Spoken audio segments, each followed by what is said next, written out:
What's going on, y'all? It's your boy Micah, back at it again with another YouTube video. It's been a while, and ever since my last video, so I have a few announcements to make, and also I'm going to start talking about some various magical topics. First announcement is that you can be expecting a new video from me every day from now.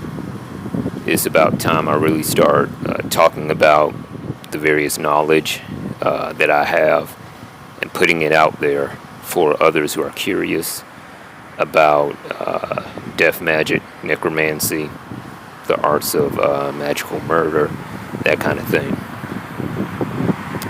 The second announcement is I'm going to be setting up a Patreon that'll have various content, PDFs, maybe even some fucking video courses or something, and I'll let you all know when that is up and available.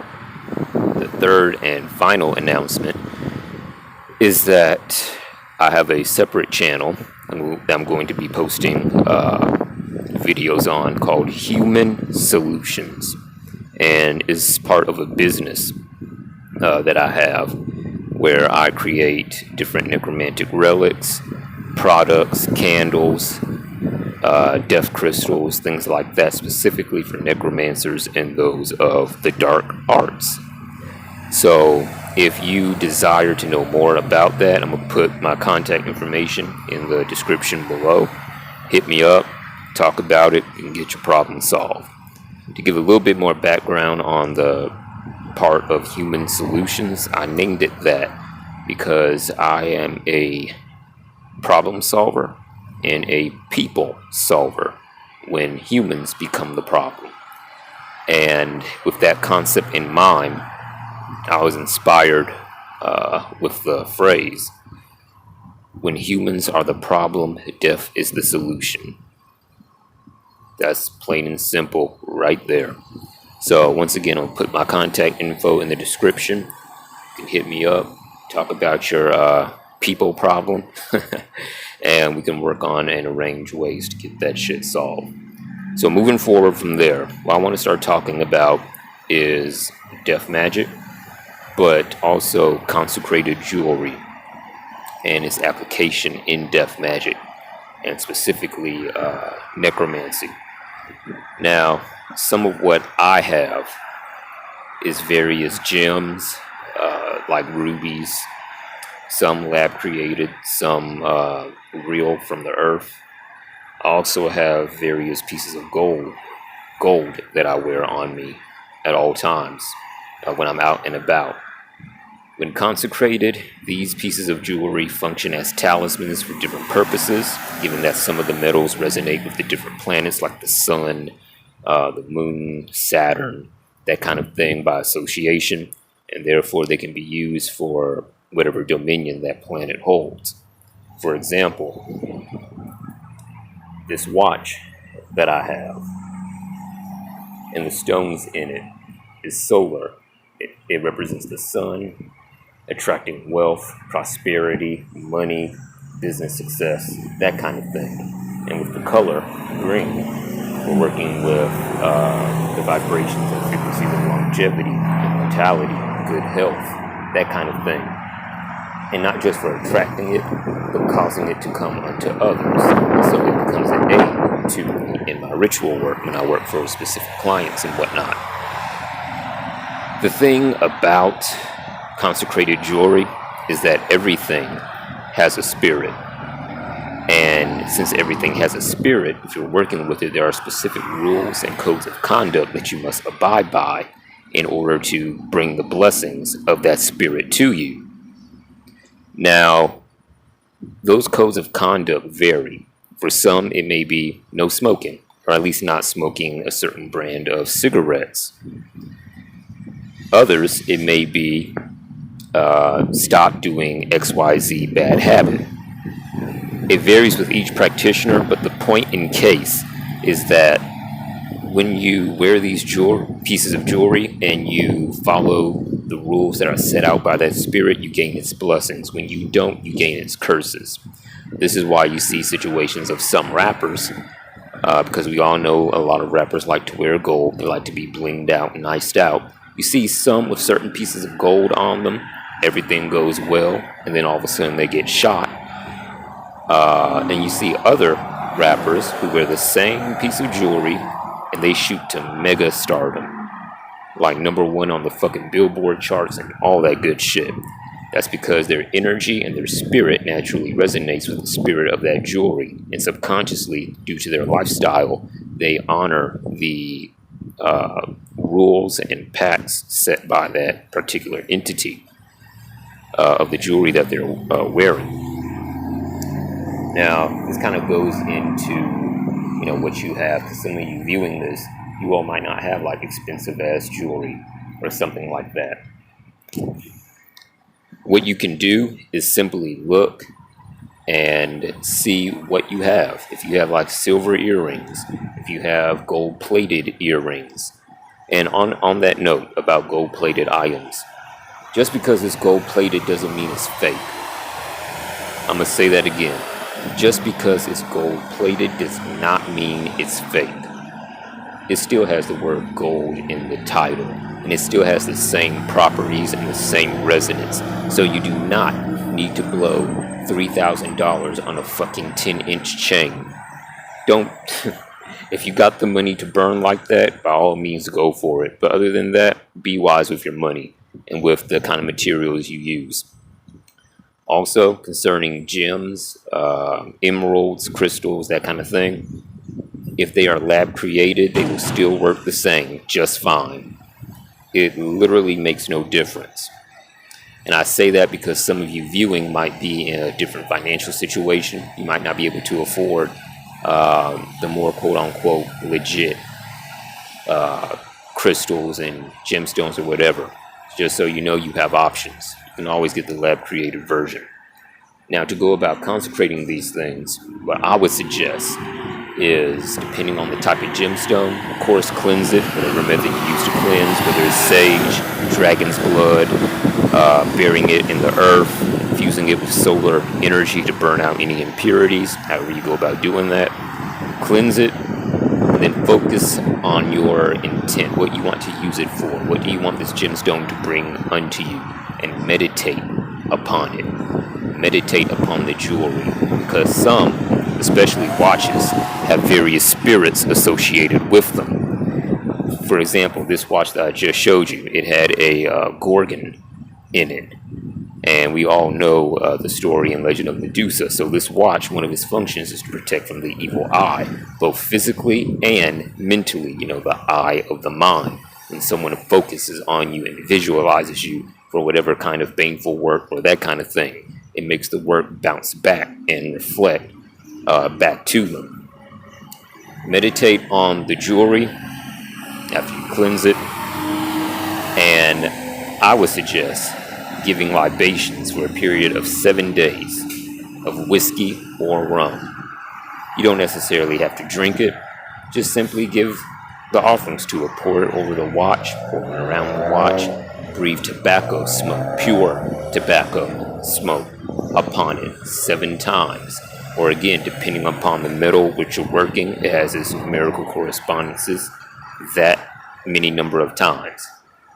Afterwards, bury it and leave it for a period of days. After you take it out and retrieve it, wear the piece of jewelry and receive its benefits. It really is that simple. However, there are a lot of other factors, so to speak. Like you have to know how to coordinate the jewelry with the other jewelry that you wear, so it all works harmoniously, so you don't end up with shit like headaches and migraines and fucking bad luck coming to you, when instead good luck should be coming to you. You don't end up with argumentative family members or a lack of peace in the home or in the workplace, that kind of thing. So start out simple. Simply wear one piece of jewelry, consecrate it, do whatever you need to do, see how it works out for you. Add another piece. If you start noticing problems, you know, okay, I can't wear this with what I already have on.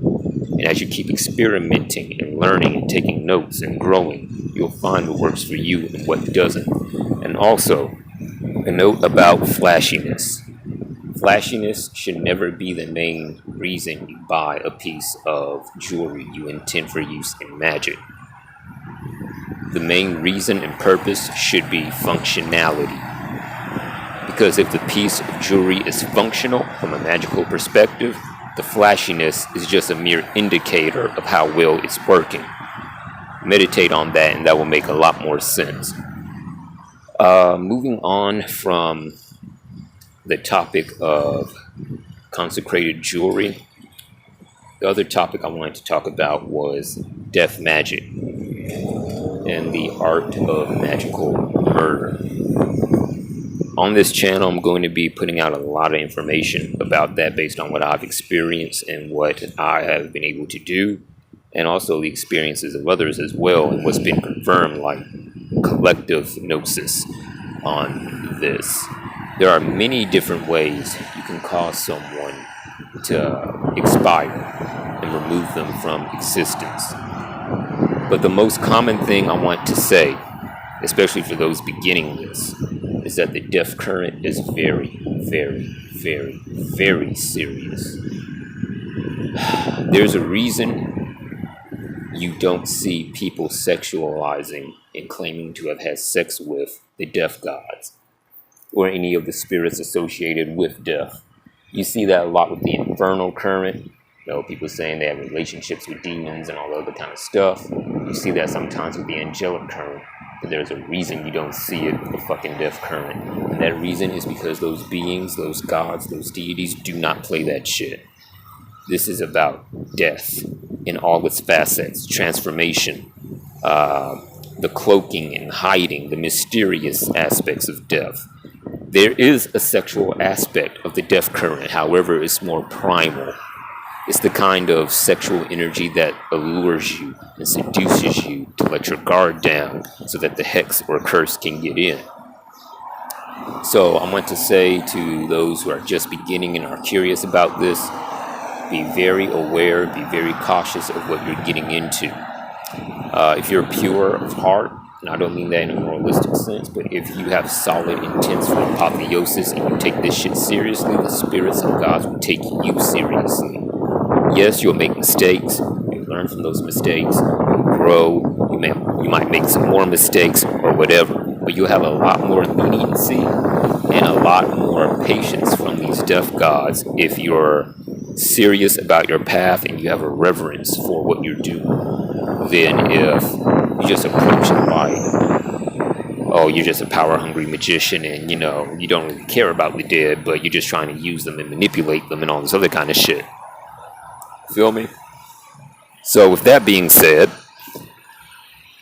concerning death magic, what is the basic principles of it?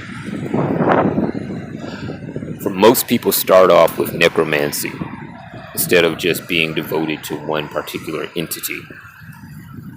As a necromancer, if that is what you're trying to become, you work with the dead. And I say that for a reason. The dead are an entire world in and unto themselves, an entire community in and of themselves. When you interact with one group of the dead talk. Therefore, they're going to spread your name, your deeds, and your dominion, and how you treat them around to others.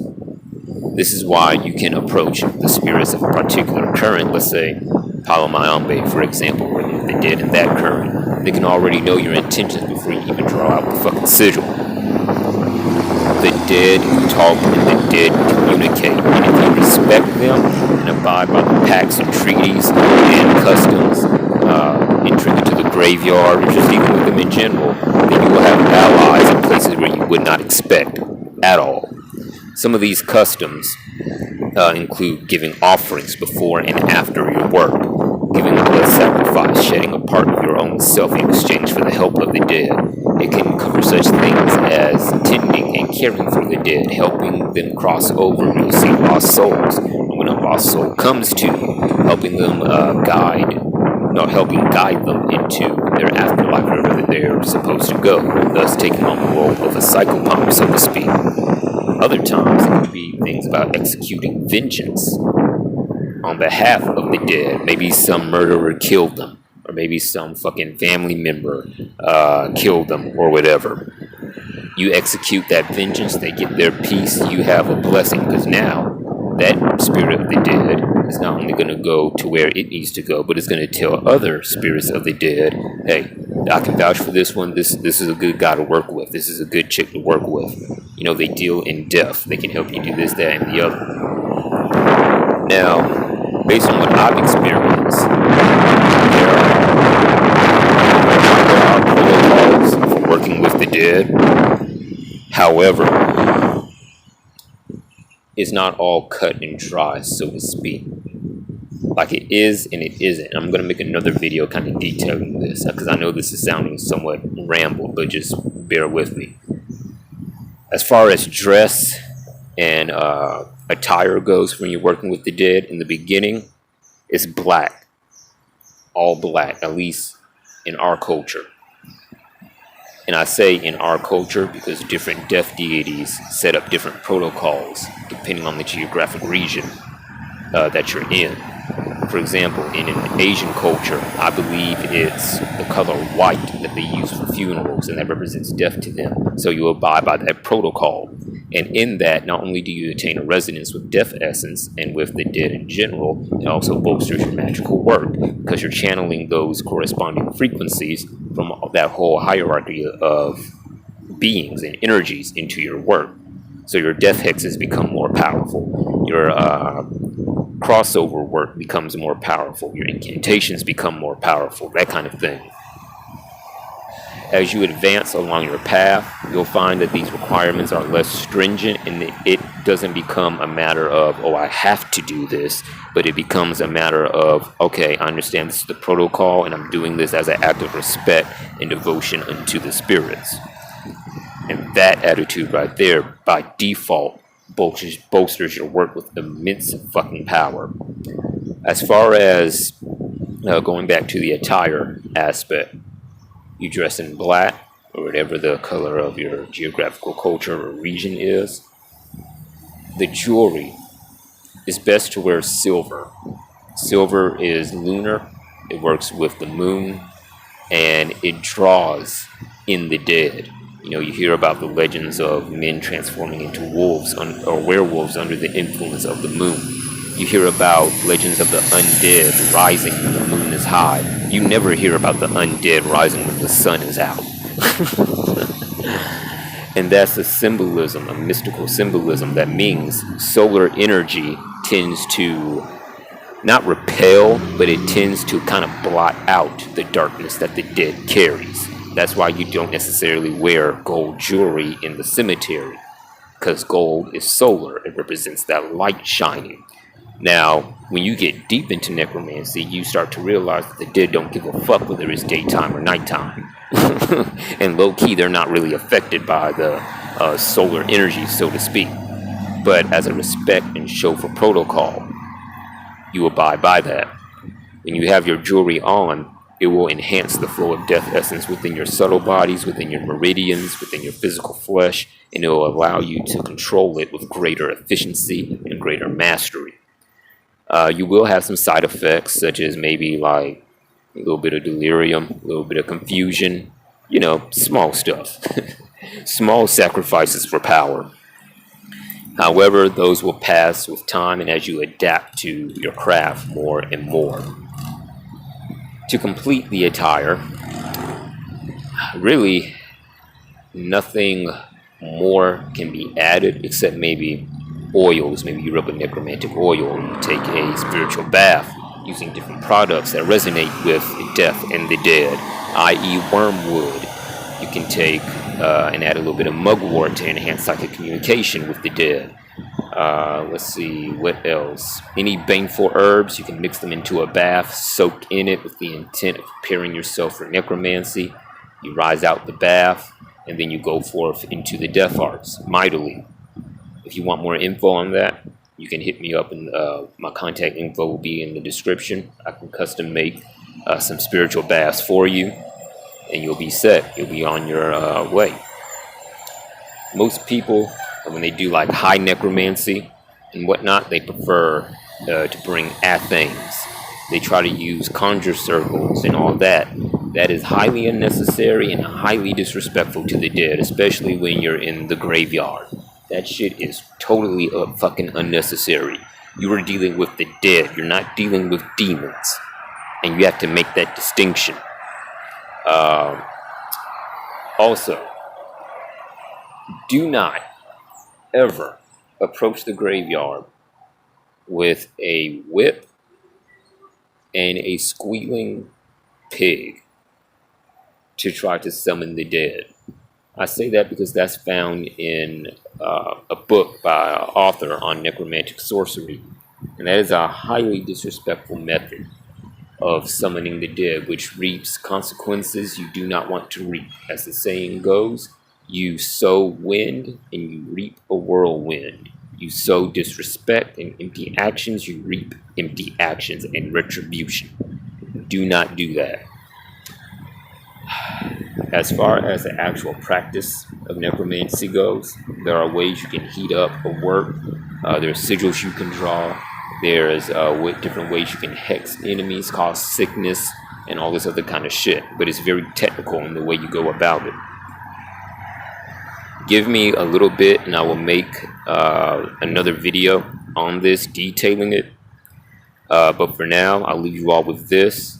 And if you have any questions, leave a comment or hit me up, and I'll try to clarify whatever it is that you ask. Peace out.